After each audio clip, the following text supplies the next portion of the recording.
tumpuan kakimu, memandang kemuliaan wajah-Mu, menikmati hangat dan kasih-Mu.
Haleluya.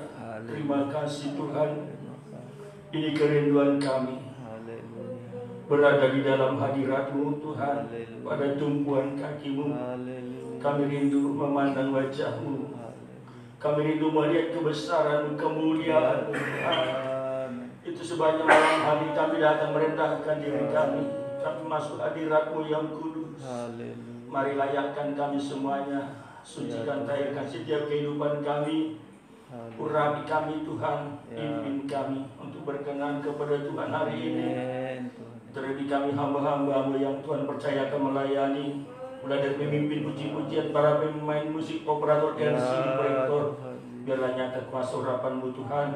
Engkau ditinggikan, Engkau dimuliakan. Dan hamba-Mu yang Tuhan percayakan menyampaikan firman Tuhan di tengah-tengah kami. Mari Kau berkarya lewat bibir mulut hamba-Mu. Menyatakan kasih-Mu di tengah-tengah kami. Engkau berkarya dengan kuasa firman-Mu, menolong kami. Apapun pergumulan, persoalan, kerinduan kami, biarlah nyata jawabannya dari firman-Mu Tuhan hari ini. Terima kasih Bapa, kami haus dan lapar akan kebenaran firman-Mu. Dan Engkau-lah Tuhan yang memuaskan kami. Engkau mengasihi kami. Terima kasih Tuhan. Saudara-saudara kami dalam perjalanan menuju tempat ini juga Tuhan tolong untuk bersama-sama kami menikmati hadirat-Mu. Saudara-saudara kami berhalangan datang, Engkau juga menolong mereka dalam segala kesusahan dan pergumulan mereka. Nyata pertolongan Tuhan. Lingkungan kami ini juga Engkau berkati dengan sukacita, dengan damai sejahtera. Terima kasih Bapa yang baik, Bapa yang murah hati, yang memberkati kami malam hari ini.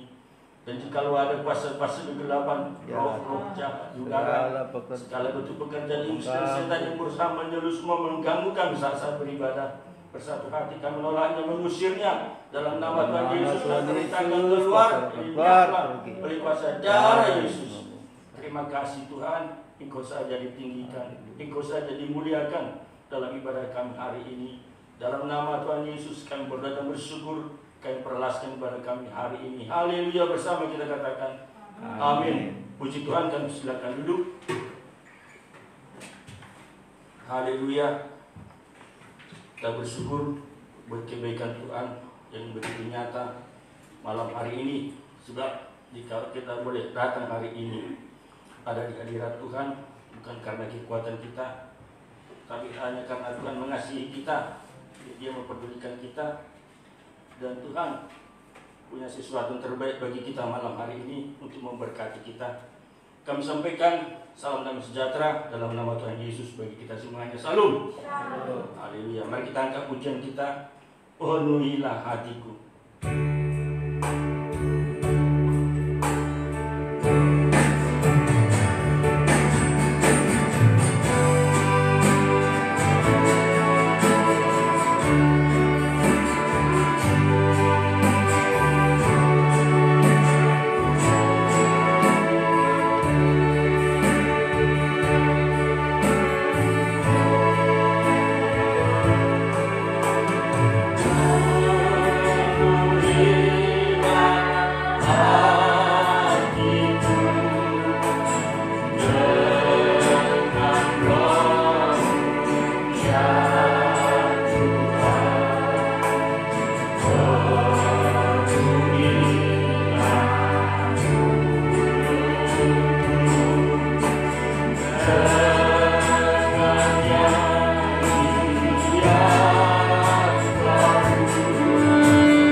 yang menolong kita, menguatkan kita, memimpin kita untuk hidup berkemenangan.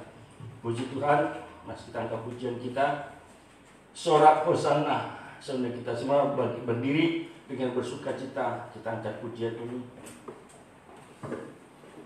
Saat ini ku datang lagi. Haleluya.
Silakan duduk.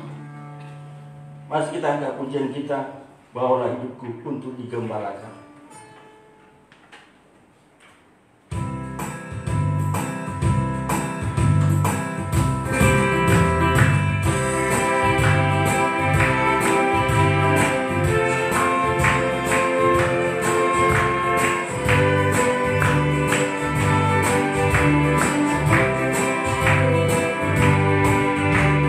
Sementara ku hidup di dunia,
Haleluya, puji Tuhan.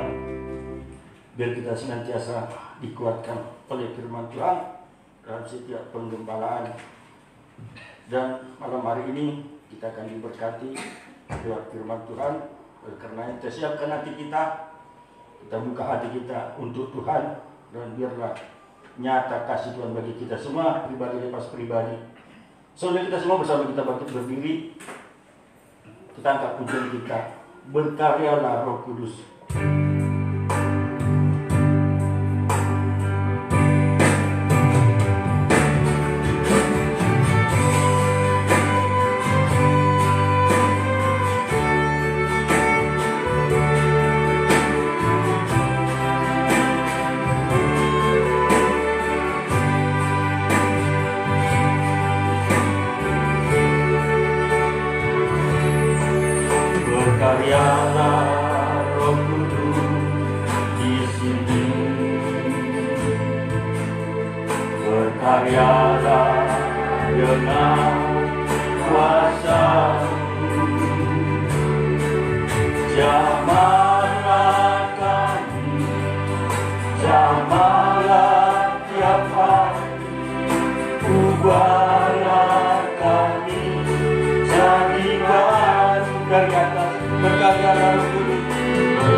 Bersama-sama kami Bapa, menyertai setiap bentuk hidup kami Tuhan.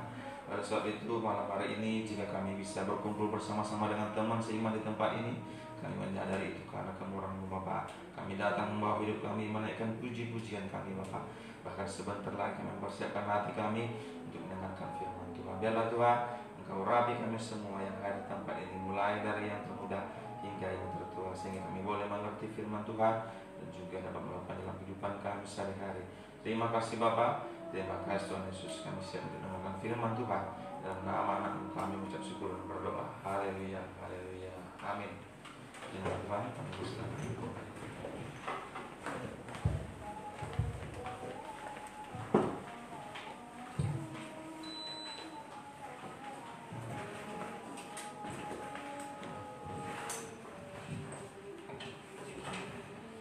Dengan Tuhan, kembali saya menyampaikan salam sejahtera yang nama Tuhan Yesus Kristus. Shalom. Shalom. Dengan Tuhan, kita sungguh bersyukur kepada Tuhan dalam kehidupan kita. Tuhan melawat hidup kita, memberkati kita. Saya yakin dan percaya bahwa kita semua jemaat kita merasakan hari-hari ini hidup Tuhan, percaya kepada Tuhan, berserah di dalam Tuhan. Malam hari ini kita kembali lagi berkumpul bersama-sama menjalankan Tuhan dan mendengarkan firman Tuhan dalam kehidupan kita sehari-hari ini, gitu ya.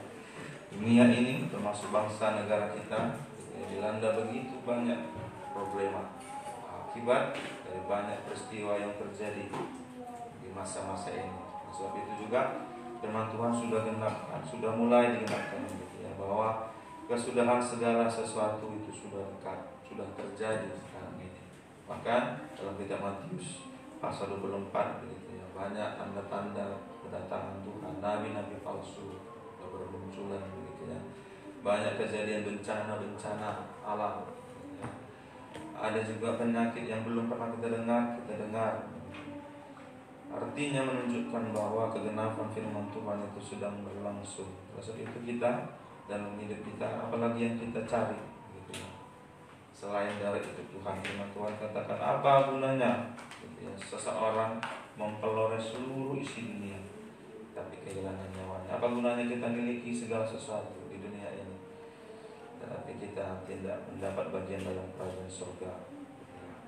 Akhir-akhir ini juga, gitu ya, digemparkan bahwa kemarin saya baca artikel, gitu ya, IMF, gitu ya, International Metrophone, itu Badan Keuangan Dunia mencatat bahwa dunia kita ini mengalami kerugian 120 miliar dolar akibat pandemi. Banyak hal yang terkendala, begitu ya. Apalagi negara kita hutang begitu banyak, begitu ya. Gak tahu kita bagaimana ke depan, ya. Covid memakan banyak hal, gitu ya, mematikan fisik, mematikan rohanian. Banyak orang gak gereja, gitu ya. Bahkan sekarang sudah pun mulai renggang, sudah terbiasa, gitu ya. Sudah terbiasa, udahlah nanti ibadah online, gitu saja. Banyak hal, belum lagi ekonomi tadi, gitu ya, kacau balau. Bahkan sungguh miris sekali melihat generasi bangsa kita, begitu ya, anak-anak kita tidak sekolah, begitu ya, di rumah, gitu. Kuliah pun seperti itu, banyak, gitu ya, sehingga membuat banyak manusia, anak-anak Tuhan juga mengalami situasi yang dinamakan kekhawatiran, ketakutan melihat peristiwa yang terjadi.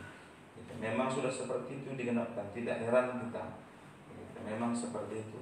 Kalau sekarang mungkin Covid hanya mematikan, gitu ya, beberapa ribu orang, gitu. Tetapi suatu saat nanti, gitu ya, ada lagi virus, gitu. Kemarin saya baca juga artikel, bukan lagi virus untuk menyerang manusia melalui penyakit. Kita sudah terbiasa dengan menggunakan gadget, gitu.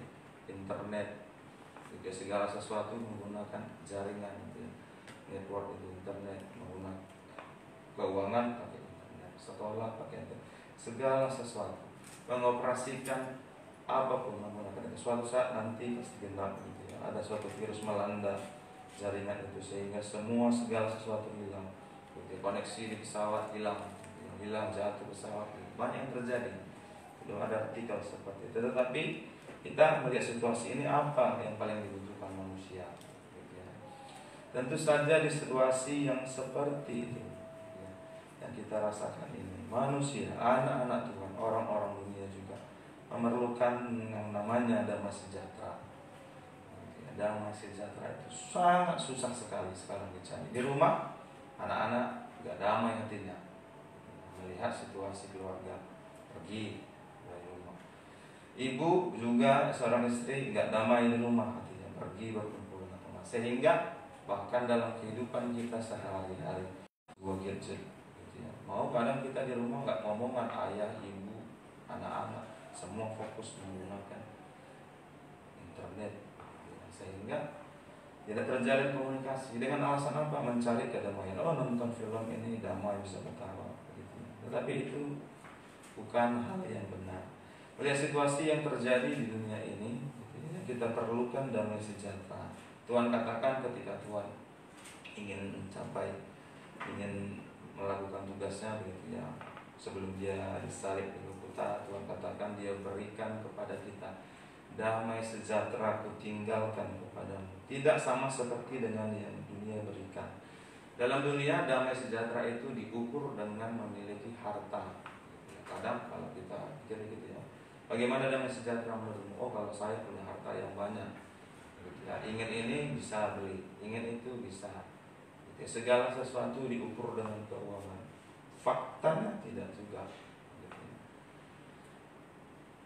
WHO mencatat gitu ya, Korea Selatan, Jepang, negara-negara yang maju, Rusia gitu ya, banyak juga malah mencatat banyak orang-orang di sana gitu ya, bunuh diri, bukan karena kekurangan, justru di tingkat popularitas yang tinggi, punya harta, punya kekayaan, punya jabatan gitu ya. Kenapa tadi tidak memiliki damai sejahtera?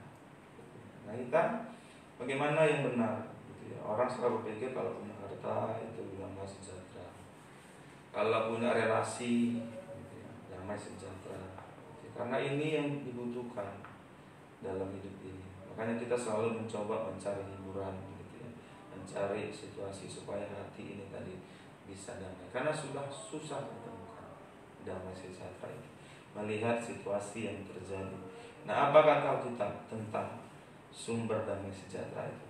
Dari mana kita bisa temukan damai sejahtera itu? Nah, itu yang kita pelajari malam hari ini. Yang pertama, damai sejahtera itu yang benar bukan dari dunia. Dari dunia itu hanya memanipulasi kita gitu ya. Hanya seperti semu gitu ya, nggak nyata, seolah-olah gitu. Tetapi damai sejahtera yang benar itu bersumber dari yang pertama itu tentu saja dari Tuhan Yesus. Tuhan katakan tadi gitu ya, Tuhan tinggalkan damai sejahtera, sehingga jangan gelisah dan jangan gentar hatimu melihat situasi yang akan terjadi ketika Tuhan melakukan tugasnya. Kita baca dalam Yohanes 14 ayat 27. Kalau waktu itu Tuhan katakan kepada murid-murid, Tuhan katakan kepada mereka, Tuhan tinggalkan damai sejahtera. Bagi kita juga ini juga berlaku sebagai kita anak-anak Tuhan yang percaya kepada Tuhan. Dari situasi yang terjadi dalam hidup ini, kita tidak gentar karena Tuhan berikan damai sejahtera. Sumbernya dari mana? Bukan dari dunia. Tadi saya sudah katakan bahwa dunia selalu memberikan damai sejahtera yang seolah-olah. Ayat Alkitab mengatakan begitu, kita Amsal, seolah-olah jalannya lurus gitu ya, tetapi menuju jurang. Nah, itu yang diberikan dunia. Tetapi damai sejahtera yang benar berasal dari Tuhan Yesus. Kita baca Yohanes 14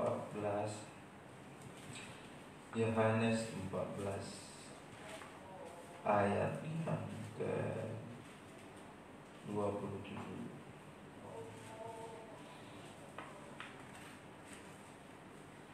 Sudah?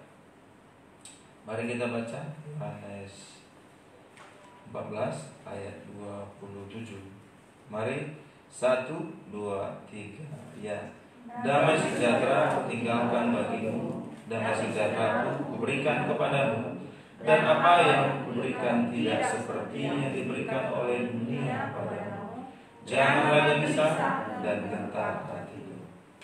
Ya, makanya kita sebagai anak Tuhan, orang-orang percaya, tentu saja kita mencari damai sejahtera dari Yesus. Prakteknya aja apa gitu ya. Tentu prakteknya kita dapat melalui ibadah kita. Ya, semakin kita rajin beribadah, tentu saja kita menemukan damai sejahtera di dalam Yesus gitu ya. Ayat tadi mencatat bahwa damai sejahtera yang kuberikan itu tidak seperti yang dunia berikan kepadamu. Jangan gelisah dan gentar hatimu. Janganlah gelisah dan gentar hatimu. Damai sejahtera yang diberikan Tuhan itu tadi mengatakan bahwa memelihara hati gitu dan pikiran kita, sehingga kita itu tadi nggak gentar dan nggak gelisah melihat situasi yang terjadi. Kita baca dalam Filipi 4 ayat 7. Damai sejahtera yang dari Tuhan itu bagaimana? Itu saja damai sejahtera yang memelihara hati kita, sehingga melihat situasi yang terjadi kita nggak khawatir, kita nggak takut, tidak mencari kedamaian di luar Tuhan, sehingga kita berjalan sesuai dengan rencananya Tuhan. Filipi pasal yang keempat, Filipi pasal yang keempat ayat yang ke-7. Mari kita baca bersama-sama. 1, 2, 3 ya. Damai sejahtera Allah yang melampaui segala akal akan memelihara hati dan pikiranmu dalam Kristus Yesus. Oke, jadi damai sejahtera dari Tuhan memelihara hati dan pikiran kita dalam Tuhan Yesus, sehingga apapun yang terjadi dalam hidup kita, problema yang terjadi, masalah kecil, masalah besar, ketika kita memiliki damai sejahtera Tuhan di hati kita, tentu kita bisa menyelesaikannya dengan baik. Kalau damai sejahtera yang lain, apalagi kalau kita tidak punya damai sejahtera dari Tuhan dalam hati kita, masalah yang kecil itu saja dalam hidup kita tentu bisa jadi besar, berdampak ke kehidupan yang lain. Kita Amsal juga mengatakan, kalau kita bisa jaga hati kita, tentu dari situ terpancar kehidupan. Jadi itu yang pertama, sumber damai sejahtera yang benar itu dari mana? Pertama itu dari Tuhan Yesus, karena melampaui dan memelihara hati dan pikiran kita. Kemudian yang kedua, dari mana sumber damai sejahtera yang kedua? Yaitu dari kebenaran yang ada pada hidup kita. Nah, kebenaran yang ada pada hidup kita, firman Tuhan katakan, di mana ada kebenaran, tentu di situ tumbuh damai sejahtera. Nah, makanya kita dituntut supaya kita hidup benar, karena kita sudah ditebus oleh darah Kristus. Kita baca dalam Yesaya 32 ayat 17. Sumber damai sejahtera kita yang kedua itu dari Tuhan Yesus. Yang pertama Tuhan Yesus, yang kedua itu damai sejahtera yang berasal dari kebenaran yang ada pada kita. Yesaya pasal yang ke-32. Yesaya pasal yang ke-32 ayat yang ke-17. Jadi kalau kita benar, tentu ada damai sejahtera, ada ketentraman dan ketenangan. Mari kita baca bersama-sama. Yesaya, kebenaran ialah ketenangan dan ketentraman untuk selama-lamanya. Jadi di mana ada kebenaran, tentu di situ ada damai sejahtera, ada ketenangan dan ada ketentraman. Siapa kebenaran itu yang sesungguhnya? Banyak dunia juga menawarkan kebenaran-kebenaran yang asing. Ada yang mencari kebenaran, tetapi firman Tuhan jelas mengatakan bahwa hanya Tuhan Yesus saja jalan dan kebenaran dan hidup. Kita baca dalam Yohanes 14 ayat yang ke-6. Jadi damai sejahtera yang benar itu bersumber dari Tuhan Yesus. Tuhan sudah berikan itu pada kita. Kemudian dari mana yang kedua? Dari kebenaran yang ada pada kita. Apa yang ada pada kita itu tadi? Tentu saja Tuhan Yesus. Tuhan katakan, akulah jalan, kebenaran dan hidup. Yohanes 14 ayat yang ke-6. Mari kita baca kalau sudah menemukan 1, 2, 3 ayat. Kata Yesus kepadanya, akulah jalan dan kebenaran dan hidup.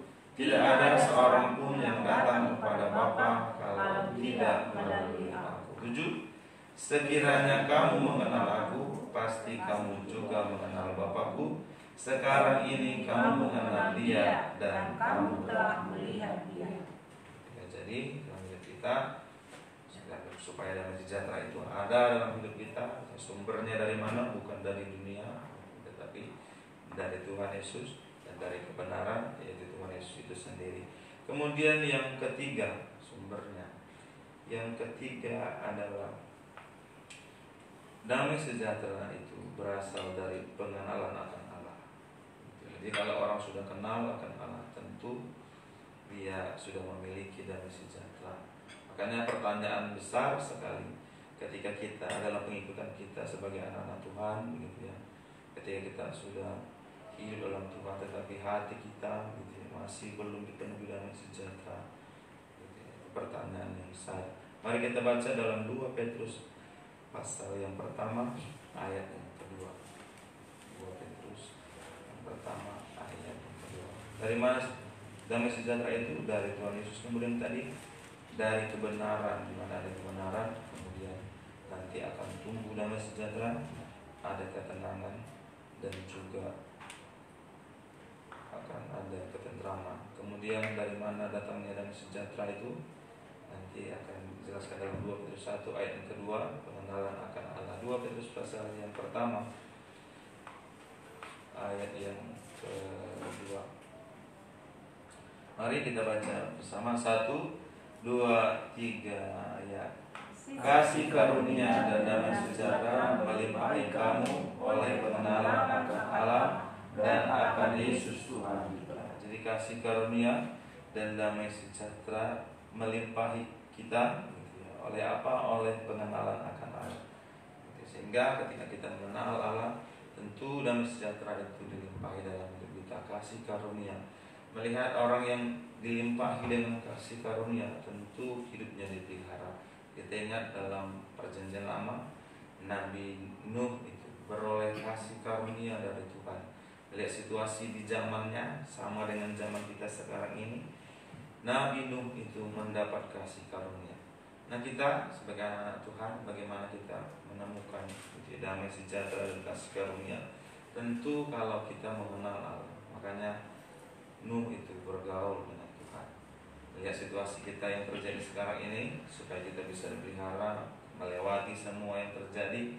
Tentu kita ingin diberikan damai sejahtera dan kasih karunia Tuhan. Itu sumbernya ya, jadi bukan dari dunia, bukan dari apa yang kita miliki atau apa yang dapat kita beli. Damai sejahtera nggak bisa dibeli ya. Seandainya bisa dibeli damai sejahtera, tentu kita tidak bisa memilikinya ya. Tentu ada orang yang mampu memilikinya. Oleh sebab itu, ayo di tengah situasi dunia gitu ya, yang semakin buruk, firman Tuhan sudah dinabi begitu ya, banyak kejadian, banyak hal-hal sebelum datangnya Tuhan Yesus. Makanya kita mempersiapkan hati kita, mempersiapkan pikiran kita, bukan mempersiapkan apa yang kita miliki di bumi saja, tetapi yang lebih benar adalah mempersiapkan apa yang kita miliki itu ya nanti di surga. Itu tadi sumbernya yaitu dari Tuhan. Nah, bagaimana cara kita gitu ya? Apa yang harus kita lakukan? Apa yang harus kita lakukan supaya kita memiliki damai sejahtera? Kita tahu damai sejahtera yang benar itu adalah Tuhan Yesus itu sendiri. Pengenalan kita akan Allah. Bagaimana caranya kita supaya kita memiliki gitu ya? Sudah Tuhan berikan, itu kita harus miliki itu. Yang pertama, kita sebagai anak-anak Tuhan gitu ya, kita harus memiliki hati yang teguh gitu ya, melihat situasi. Ingat bahwa memang seizin Tuhan gitu ya, seizin Tuhan segala sesuatu terjadi. Kita dengar minggu lalu yang disampaikan oleh Om kemarin gitu ya, sengaja gitu ditumbuhkan gandum dan lalat sehingga pada akhirnya nanti ketahuan. Nah, kita juga situasi terjadi gitu, kondisi mungkin gitu ya, banyak hal yang tidak mengenakan bagi daging kita, tetapi disitulah kita dituntut bertahan. Nah, bagaimana kita supaya memiliki tetap damai sejahtera di situasi itu? Tentu kita memiliki hati yang teguh ya, jadi bagaimana supaya kita dapat memiliki sumber damai sejahtera? Yang pertama, ayo kita memiliki hati teguh. Artinya punya komitmen yang kuat, teguh, kokoh, enggak goyang. Ada masalah enggak goyang, enggak tinggalkan Tuhan. Mari kita baca dalam Yesaya 26 ayat yang ketiga. Banyak yang meninggalkan Tuhan ketika harus dituntut ya, atau diajak menderita. Kita ingat dalam Yohanes 6 ayat 66 ketika firman Tuhan keras gitu ya. Banyak orang meninggalkan Tuhan, bahkan murid-murid juga meninggalkan Tuhan. Kita dituntut Tuhan dalam situasi ini. Tentu kita harus memiliki hati yang teguh, tidak goyah melihat peristiwa yang terjadi. Semakin ditekan, semakin banyak penderitaan, justru semakin kuat, gitu ya, semakin bertumbuh. Itu yang dialami orang-orang Kristen di masa-masa bapak-bapak gereja, gitu. Semakin banyak dibantai, semakin banyak dibunuh, justru kekristenan tumbuh pesat di masa itu. Nah, kita juga lihat situasi yang terjadi di akhir zaman, ayat miliki hati yang teguh. Yesaya 26 ayat yang ke-3. Yesaya 26 ayat yang 3. Sudah? Bagaimana supaya kita dapat memiliki sumber damai sejahtera itu? Kita harus punya hati yang teguh. 1, 2, 3 ayat. Yang hatinya teguh, kau jagai dengan damai sejahtera, sebab kepadamu lah ia percaya. 4, percayalah kepada Tuhan selama-lamanya, sebab Tuhan Allah adalah gunung batu yang kekal. Oke, jelas sekali ayat mencatat, yang hatinya teguh kau jagai dengan damai sejahtera. Nah, kalau hati kita goyang, gitu ya, lihat situasi yang terjadi, ya, dalam kekurangan tinggalkan Tuhan, gitu ya. Sudah diberkati Tuhan, justru tinggalkan Tuhan juga. Itu ciri-ciri orang Kristen, anak-anak Tuhan dulu, begitu ya. Sebelum diberkati Tuhan, gitu ya, sungguh-sungguh. Ada juga sudah pun kurang dalam badan yang tidak baik, malah cari yang lain. Ada juga anak Tuhan, gitu ya, sudah berkati Tuhan, malah tinggalkan Tuhan. Gitu. Tapi kita tidak, apapun yang terjadi, gitu ya. Kalau kita hati kita teguh, tidak tawar, gitu ya, tetap percaya bahwa segala sesuatu yang terjadi dalam hidup kita, gitu ya, seizin Tuhan untuk mendatangkan kebaikan kepada kita, maka Tuhan akan berikan damai sejahtera. Tadi katanya, yang hatinya teguh, kau jagai dengan damai sejahtera. Itu yang pertama, supaya kita dapat memiliki damai sejahtera itu. Kita harus memiliki hati yang teguh, yang tegar, tidak goyah, gitu ya, punya komitmen, tidak mudah tawar hati. Kemudian yang kedua, kalau kita memiliki damai sejahtera itu, kita harus hidup dalam kebenaran. Yesaya 32, tadi Yesaya 32 ayat 17 kembali kita baca itu. Kata-kata di mana ada kebenaran, di situ tumbuh damai sejahtera, ada ketentraman dan juga ada ketenangan. Kita baca kembali Yesaya 32 ayat yang ke-17. Yesaya 32 ayat yang ke-17. Mari, kalau kita sudah hidup dalam kebenaran, tentu kita memiliki damai sejahtera. Mari kita baca kembali 1, 2, 3 ayat. Di mana ada kebenaran, di situ akan tumbuh damai sejahtera, dan akibat kebenaran ialah ketenangan dan ketentraman untuk selama-lamanya. Sungguh firman Tuhan katakan tadi ya, untuk selamanya, tidak ada batas waktunya, begitu ya. Nah, apa yang dikatakan hidup dalam kebenaran? Bagaimana hidup dalam kebenaran? Ayat mencatat ada 3 yang penting menunjukkan kita hidup dalam kebenaran. Yang pertama, hidup kebenaran artinya itu kita berpikir benar. Berpikir benar. Nah, banyak kan kita melihat situasi yang terjadi, jangankan dulu tentang negara, ruang lingkup yang sangat sederhana saja, lembaga terkecil di dunia, keluarga. Sering sekali kita tidak berpikir benar, gitu ya, dalam hubungan suami istri, hubungan antara orang tua dan anak, gitu ya. Kadang berpikiran yang tidak benar, gitu ya, sehingga menimbulkan hal-hal yang tidak, gitu ya. Hubungan antara jemaat dan gembala, gitu ya, banyak juga seperti itu. Hubungan antara saling sesama jemaat, gitu ya, tidak benar, berpikir dengan tidak benar. Padahal Tuhan katakan kalau kita itu ada kebenaran, ada damai sejahtera, ada ketenangan, ada ketentraman. Mari kita sebagai anak-anak Tuhan, sedang jemaat di tempat ini, gitu ya, kita belajar untuk berpikir benar. Filipi 4 ayat yang ke-8, Paulus mengatakan kepada jemaat Filipi, begitu ya, padahal di dalam situasi penjara, dia ingatkan kepada jemaat di Filipi, gitu ya, ayo berpikir benar, gitu, sehingga bisa melewati segala sesuatu. Filipi 4 ayat 8, pikirkan yang benar-benar saja, yang baik, gak usah berpikir, apalagi gitu ya, sekarang ini bukan hanya orang tua begitu, anak-anak juga begitu.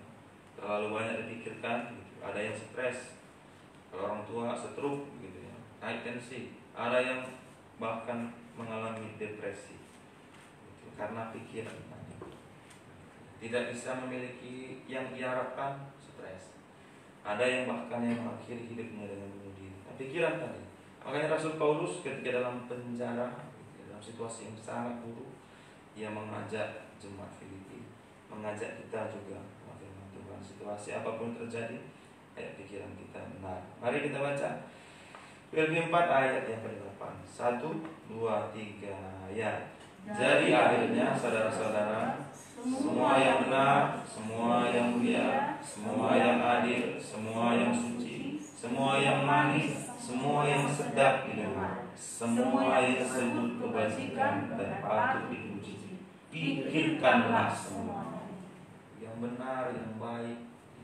Kita kan kadang gitu ya, kita selalu kita berpikirkan yang buruk, negative thinking gitu ya, dalam bahasa sehari-hari kita. Ini kan jangan-jangan gitu ya. Sehingga banyak dampak. Kalau sudah pikiran nggak benar, banyak sekali dampaknya. Bisa iri hati gitu ya. Bisa banyak hal mengakibatkan kesehatan kita yang buruk bagi orang tua. Anaknya mungkin kenapa begitu ya, ini kenapa. Tetapi tadi kalau dikatakan begitu ya, pikirkan semua yang benar gitu ya. Benar, yang manis, yang sedap-sedap didengar, yang nggak sedap didengar lupakan saja, sehingga hati kita bisa terkontrol dengan baik gitu. Kalau ada omongan orang yang tidak baik tentang kita, tentu dilupakan ya. Tapi sedap didengar itu yang kita pikirkan, yang manis ya. Yang disebut kebajikan dan patut dipuji, itu yang kita pikirkan, bukan hal yang buruk. Sehingga itu dikatakan hidup dalam kebenaran. Yang kedua, jadi apa hidup dalam kebenaran? Yang kedua itu tadi. Yang pertama tadi berpikir benar. Yang kedua berkata benar. Berkata benar. Ini sepertinya gampang berkata-kata, tetapi ini termasuk bagian yang sangat sulit. Yakobus katakan begitu, siapa yang bisa menguasai lidah menyelamatkan hidupnya. Efesus 4 ayat 25 berkata benar. Efesus 4 ayat 25. Ayo anak-anak Tuhan, sidang jemaat di tempat ini, kita semua yang ada di tempat ini, pribadi lepas pribadi, kita semua berkata benar. Berkata benar. Kata-kata nampaknya kecil, tetapi begitu, bisa mengakibatkan fatal. Akibat yang fatal untuk diri sendiri, bahkan untuk orang lain. Yang Yakobus katakan api yang kecil itu bisa membakar hutan begitu besar. Makanya kita lebih ayat berkata benar. Efesus 4 ayat yang ke-25. Efesus 4 ayat yang ke-25 sampai ayat yang ke-27. Mari kalau sudah menemukan, kita baca bersama-sama. 1, 2, 3 ya. Karena itu buanglah dusta dan berkata benar seorang kepada yang lain, karena kita adalah sesama anggota. Apabila kamu menjadi marah, janganlah kamu berbuat dosa. Janganlah matahari terbenam sebelum padam amarahmu, dan janganlah beri kesempatan kepada iblis. Tadi dikatakan, karena itu buanglah dusta, berkatalah benar sesama kepada orang lain. Nah, kita ayo belajar berkata benar. Jangan ada juga yang mengatakan itu kata-kata kita, jangan hambar, menyakiti hati orang lain. Tetapi membangun kata, gitu, membangun orang. Jadi baca, kita singkat saja. Kemudian yang ketiga, apa tadi itu bukti dikatakan itu benar, berpikir benar. Segala sesuatu yang benar, yang baik, yang sedang dipuji. Ya. Buang semua hal yang negatif dalam pikiran kita. Kemudian yang kedua berkata benar, karena kata-kata kita berdampak untuk diri kita dan berdampak untuk orang lain. Jadi, jangan sampai menyakiti orang lain dari perkataan kita. Yang ketiga, bertindak benar. Bertindak benar. Nah, jadi kita hidup dalam kebenaran. Kalau sudah berpikir benar, tentu berkata-kata pun sudah benar. Setelah itu baru bertindak benar. Ayo kita baca dalam Mazmur 34 ayat 14. Ya. Raja Daud katakan ketika dia takut, tindakannya benar, dia percaya sama Tuhan. Nah, itu buktikan bahwa dia bertindak benar. Mazmur 34 ayat 14. Mazmur 34 ayat yang ke-14. Nah, kita anak Tuhan, gitu ya, kalau kita hidup dalam kebenaran, tentu ada ketenangan dalam hidup kita. Ya, situasi yang terjadi dalam dunia ini, kita bisa tenang, kita tentram, damai sejahtera. Seperti Raja Daud, segitu banyak permasalahan hidupnya, justru Daud bisa tidur begitu dengan tenang. Kenapa? Dia memiliki damai sejahtera. Nah, tadi yang pertama berpikir benar, berkata benar, maksudnya bertindak benar. Mazmur 34. Mazmur 34. Mazmur 34 ayat 14. Bukan ada ketika waktu aku takut, gitu tadi ya. Waktu aku takut, aku percaya. Mazmur 3 mungkin Mazmur 3 saya salah mencatat. Mazmur 3 ayat 14. Mbak, kalau dibantu. Waktu aku takut, aku berseru. Dan ya, waktu aku takut, katanya, aku berseru kepada Tuhan. Mazmur 3 atau Mazmur 4. Waktu aku takut, aku percaya. Itu kata-katanya. Mazmur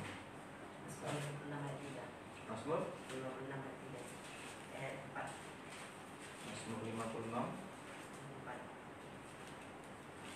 Mazmur 56 coba tunggu. Ya, Mazmur 56. Terima kasih. Mazmur 56 ayat 4. Ya, waktu aku takut, aku ingin percaya. Tindakan yang benar, gitu ya, bukan waktu takut gitu mencari jalan keluar yang lain, tetapi dia percaya kepada Tuhan. Mazmur 56 ayat 4 dan yang kelima. Mari kita baca bersama. 1, 2, 3 ya. Waktu aku takut, aku ini percaya kepadamu, kepada Allah yang firman-Nya kupuji, kepada Allah aku percaya, aku tidak takut. Apakah yang dapat dilakukan manusia terhadap aku? Bertindak benar ketika ada situasi yang takut, gitu, kekhawatiran, apapun yang membuat hati kita gitu, gelisah. Kita datang kepada Tuhan, gitu. Kita percaya bahwa Tuhan yang kita puji, yang kita sembah menolong kita, gitu. Sehingga kita tidak perlu mengkhawatirkan segala sesuatu. Itu tadi ya, bagaimana supaya kita dapatkan damai sejahtera. Kita miliki hati yang teguh, punya komitmen bahwa kita apapun yang terjadi tidak meninggalkan Tuhan. Kemudian kita hidup dalam kebenaran, hidup yang berpikir benar, berkata benar, bertindak benar. Yang terakhir tentu saja kita menyerahkan segala sesuatu dalam hidup kita kepada Tuhan, begitu ya. Ayat mencatat begitu, segala perkara begitu ya, serahkan kepada Tuhan yang memelihara jiwaku. Ini yang kita pelajari malam hari ini. Banyak hal yang terjadi dalam hidup kita. Kita yakin dan percaya apapun itu, segala sesuatu yang baik dengan yang kurang baik, Tuhan punya rencana yang indah membentuk karakter kita. Gitu. Sehingga pada akhirnya gitu ya, ayat mencatat juga seperti yang disampaikan kemarin, gitu ya, gandum dan lalang dibiarkan tumbuh gitu. Pada akhirnya kita bisa tumbuh sebagai gandum gitu ya. Sehingga ketika Tuhan kelak penampi itu sudah disiapkan, kita tumbuh sebagai gandum, bisa memuliakan nama Tuhan. Puji nama Tuhan. Ini kita sampaikan semoga kita dapat mengerti pada pemelajaran dalam kehidupan kita sehari-hari. Kita bertindak benar, berpikir benar gitu ya, dalam kita sehari-hari sebagai sesama manusia, sebagai sesama sidang jemaat di tempat ini. Kita belajar untuk berkata benar juga. Mari kita baca, mari kita naikkan pujian kita sebelum kita datang menyembah kepada Tuhan. Kita naikkan pujian kita.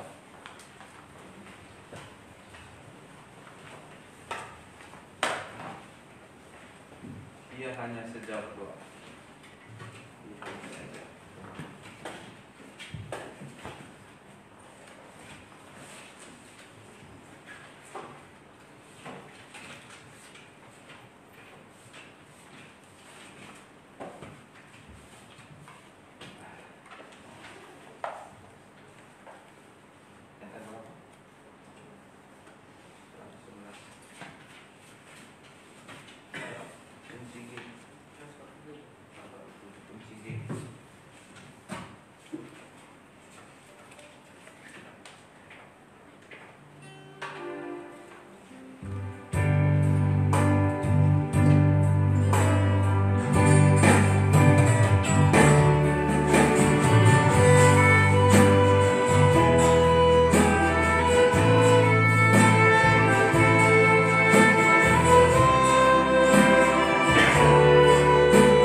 selalu menyembunyikan kasih-Mu.